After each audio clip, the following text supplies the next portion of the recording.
Shalom, my friends. Welcome to this week's newscast. Starting off with wars and rumors of wars, we begin with Syria and Turkey. On Monday, October 6th, the IS raised their black flags in Eastern Kobani, Syria, as the battle continued raging on the outskirts of the town. Officials are saying that Kobani is in serious danger of falling to Islamic State fighters. The next 24 hours, they said, could see 5,000 people dead, according to Kurdish intelligence reports, and since the start of the advance toward the city, 400 lives were already lost. On Thursday, October 9th, Islamic State fighters pushed into 2 districts of the strategically important Syrian border town of Kobani in fierce fighting. The Islamic State entered 2 districts with heavy weapons, including tanks. Despite fierce resistance from the Kurdish forces, the IS advanced during the night and now controls more than 1/3 of Kobani. As of Saturday, October 11th, ISIS gangs are continuing to attack the Kobani town of West Kurdistan with all their forces, and the YPG, also known as the People's Protection Forces, are bravely resisting attacks for weeks now. Fighting intensified on the eastern and southern fronts in the evening on the 25th day of this historic resistance. According to the reports provided by the Hawar news agency, fierce fighting has continued for the past 3 days.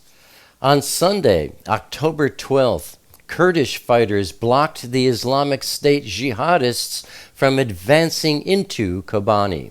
The attack came after the IS overran Kurdish headquarters in the border town yesterday.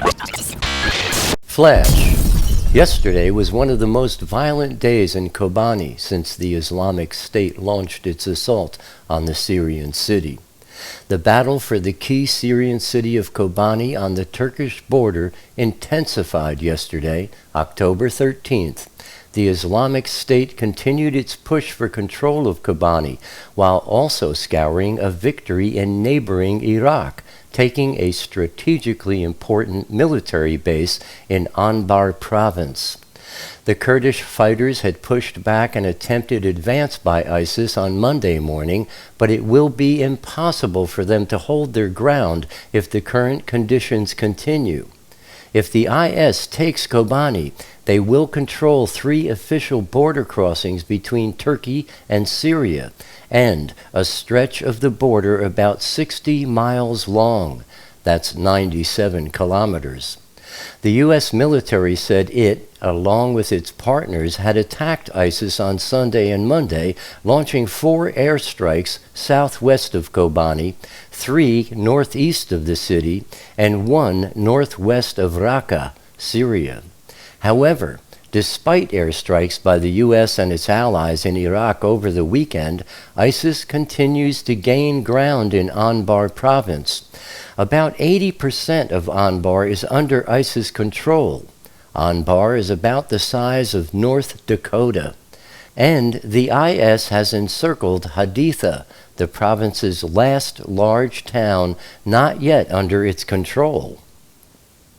Should all of Anbar fall, the Islamic State would control a swath 350 miles long. That's 563 kilometers. In new violence Monday evening, October 13th, 3 explosions rocked 3 predominantly Shiite neighborhoods in Baghdad, killing at least 17 people and injuring 59 others. In the first attack, an improvised explosive device detonated in Sadr city, killing 6 people and wounding 24. In the second, a suicide attack at the entrance to the Kademia neighborhood in northern Baghdad left 9 dead and 29 injured.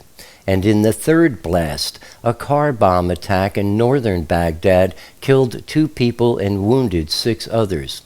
Also on Monday, a motorcycle with explosives was detonated in front of a restaurant in Kirkuk. One civilian and 2 police officers died in the explosion in the northern Iraqi city's Al-Qadisiyah section. Now, back to the newscast. President Obama's plan to degrade and destroy the Islamic State has not even begun to achieve success. In both Syria and Iraq, ISIS is expanding its control, not diminishing. Baghdad. A series of car bomb attacks in Iraq's capital killed 38 people in Shiite areas Saturday, October 11th, after Islamic militants killed a journalist working for a local television network in a Sunni province. Yemen. 2 al-Qaeda bomb attacks occurred in Yemen on Thursday, October 9th, killing 47 protesters and injuring 75 others in the capital Sana'a and killing 19 soldiers at a checkpoint in the far southeast. The attack in the capital targeted a protest that was being held by the Houthi Shiite rebel movement. Houthi officials said several children were among the victims. Nigeria.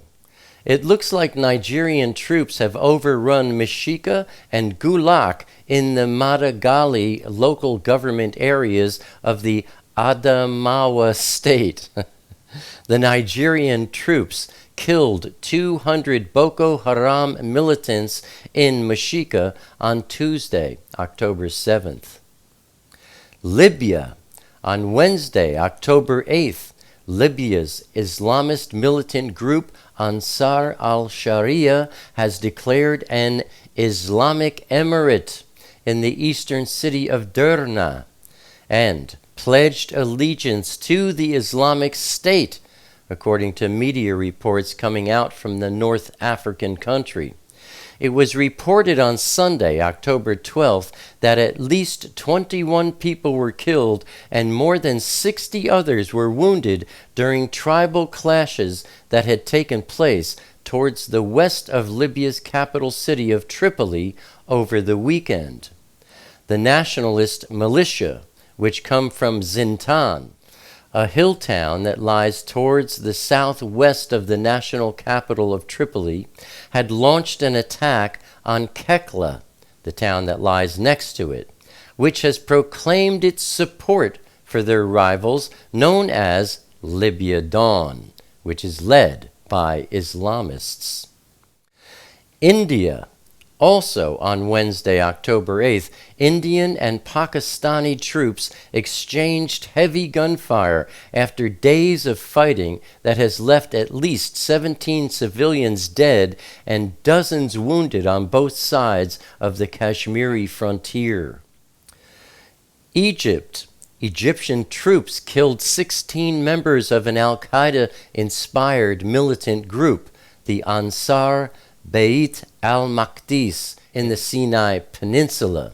Officials said 4 leading members of the militant group were arrested during the operations, which were still underway early Tuesday, October 7th. The Ukraine. The rebel-controlled Donetsk City Hall said in a statement on Saturday, October 11th, that as a result of military actions in Donetsk on Friday, October 10th, 3 civilians died and 4 more were injured and hospitalized. The Shmittah Year. The first 2 weeks of this Shmittah Year have so far brought blood moons, plummeting stock markets, and a growing Ebola pandemic. And if that's not enough, there's an army of Islamic terrorists bearing down on the Iraqi capital of Baghdad. During this Shmittah Year, which runs until September of 2015, all nations which have turned their back on Elohim will be receiving his judgments against them. Most financial crashes in the past have happened during a Shmittah Year, and the U.S. stock market has already shed hundreds of points in these past 2 weeks. Mind you, the biggest events usually happen at the end of the Shmittah Year. If you haven't seen my video about this yet, there will be a link to it at the end of this video, as well as in the More Info section below this video. When you see these signs, cyclone, Hudhud or Hudhud, I'm not sure, is packing gusts of up to 195 kilometers an hour, that's over 120 miles per hour, reached peak strength and caused extensive damage to India's eastern seaboard on Sunday morning, October 12th. India's Disaster Relief Agency organized the evacuation of more than 150,000 people on Saturday, October 11th. Homosexuality. A United States judge in Asheville, North Carolina, has struck down the state's gay marriage ban. The first same-sex weddings are expected to quickly follow. The Buncombe County Register of Deeds office is staying open late to issue marriage licenses, and couples have already started lining up and are ready to go. Arkansas governor and talk show host Mike Huckabee expressed his frustration with the Republican Party's concession on the issue of same-sex marriage and said that if Republicans continue to support homosexuality, he will leave the party and become an independent. My summation: a line has been crossed this year, my friends. Between the Islamic State and the Ebola virus, the world we live in has changed drastically, and there is no hope for our world other than the Messiah, Yeshua. Romans chapter 10, verse 13 says, "Everyone who calls on the name of the Lord will be saved." But in the original language, that would be, everyone who calls on the name and the character of Yahweh will be saved. Now, in order for anyone to do that, they have to first know what his name is, and they have to know what his character is. His name, the name above all names, is Yahweh. To learn what his character is, you'll have to study and learn his word. And for that, I invite you to join me here on this channel every Thursday. And that's the news for this week. Yahweh willing, I will see you here next Tuesday.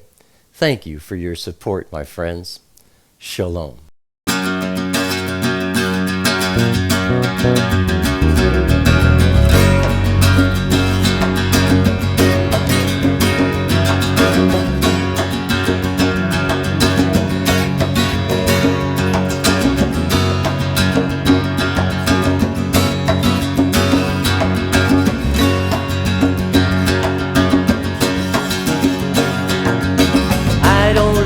Crowded rooms, I need more space than I consume.